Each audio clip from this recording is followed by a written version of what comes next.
బ్రతికిస్తున్నావు? వింటున్నాం. ఇంత స్పష్టంగా దేవుడు చెప్పాడు, మొదట నా రాజ్యాన్ని వెతకండి, నా నీతిని వెతకండి, నాకు విలువ ఇవ్వండి, ప్రార్థనకి విలువ ఇవ్వండి, పరిచర్యకి, నాతో గడపడానికి నా మాటలకి విలువ ఇవ్వండి, నా రాజ్యాన్ని విస్తరించడానికి విలువ ఇవ్వండి. అప్పుడు ఎంత మంచి మాట చూడండి, ఎంత మంచి వాగ్దానం.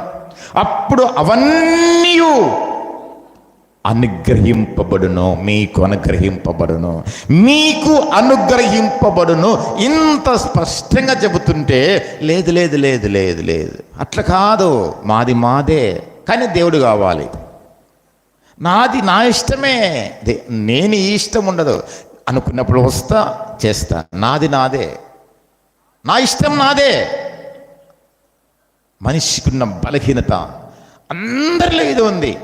అహరోను చేసిన తప్పు వల్ల అది అందరికి వచ్చింది. ఈ దినం నా ఇష్టం ఏదనుకుంటే చేశాడు. చూడండి, వద్దు, మానుకోండి. మొదట దేవునికి ఇవ్వండి, మొదట దేవుడు, తర్వాత అన్ని నీకు అనుగ్రహించబడతాయి. చాలా మనుషులందరూ దేవుడు మాత్రం మాతో ఉండాలి, చూడండి, దేవుడు మాత్రం మాతో ఉండాలని కోరుకుంటు. కానీ దేవుడు చెప్పిట్టు కాదు, మా ఇష్టాలు చేస్తాం, మా ఇష్టాలే, అన్నీ మా ఇష్టాలే. మనుషుల్లో అందరిలో ఇదే ఉంది. లోకంలో చూస్తే 1% ఉండాలి అంతే. ఆ 1% నీవు ఉండాలని దేవుడు కోరుకుంటున్నాడు. ఆమేన్. ఆ 1% నీవు ఉండాలి.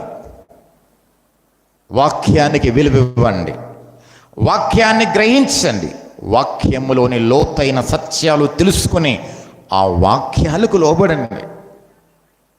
ఇంత స్పష్టంగా చెప్పాడు. చూడండి, దేవుడు చెప్పిన మాట, ఒక మాట చెప్పాడు ఆయన, ఆకాశమును భూమిని, చెప్పండి గట్టిగా, గద్దించునా, ఆకాశమును భూమిని గతించును గాని నా మాట ఒక్క అక్షరం కూడా తప్పిపోదు, ఒక్క పుల్లు. అంత స్పష్టంగా చెబుతున్నా మనకున్న మనది మనదే, నీది నీదే. దేవుడా, మాది మాదే, నీది నీదే, అంతే. మాది మాదే, మీది మీదే, కానీ నాకు నువ్వు కావాలి, నాకు నువ్వు కావాలి. మా ఇష్టాలే. జాగ్రత్త, మార్పు చెందండి.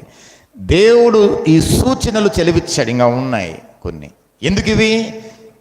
ఇశ్రాయేలు ప్రజలకు సెలవిచ్చాడు, దేవుని సన్నిధి మీతో రావాలంటే, నేను మీతో రావాలంటే నాకు కోపం వస్తుంది, నేను చంపేస్తా, నేను రాలేను, నాకు కోపం వస్తుంది మీతో వస్తే, నేను చంపేస్తా అని చెప్తున్నాడు అక్కడ. మళ్ళీ ఏం చేయాలి? ఇది పాటించండి.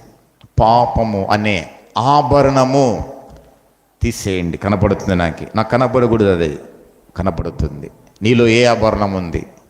ఏ ఆభరణం ఉంది? ఆభరణం లేదు, వేరే ఆభరణాలు ఉన్నాయి అంతరంగంలో. తీసేయి, పాపమును విడిచిపెట్టు. రెండవది, పాపమునకు బయటికి రా, ఆ స్థలము నుండి దూరమురా. మూడవది, సహవాసం వెదకాలి. దేవుణ్ణి వెదుకుటంటే సహవాసములో బలపడు. అలా ఉంటానయ్యా, నాతో రండి తండ్రి, నాతో రండి నాయనా, నేను ఉంటాను అని మనమందరం ప్రార్థన చేసుకుందాం. లేచి నిలబడి అందరూ ప్రార్థన చేసుకోనండి.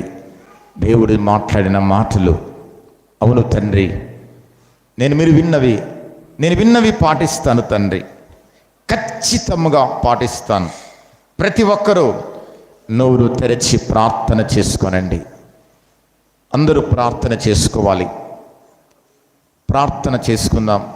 అవును తండ్రి, మీ వాక్యానికి లోబడతాను, వాక్యాన్ని అనుసరిస్తాను, వాక్యానికి విలువ ఇస్తాను తండ్రి, వాక్యాలకు విలువిస్తాను అని నోరు తెరచి ప్రార్థన చేసుకోనండి. ప్రార్థించుకుందాం.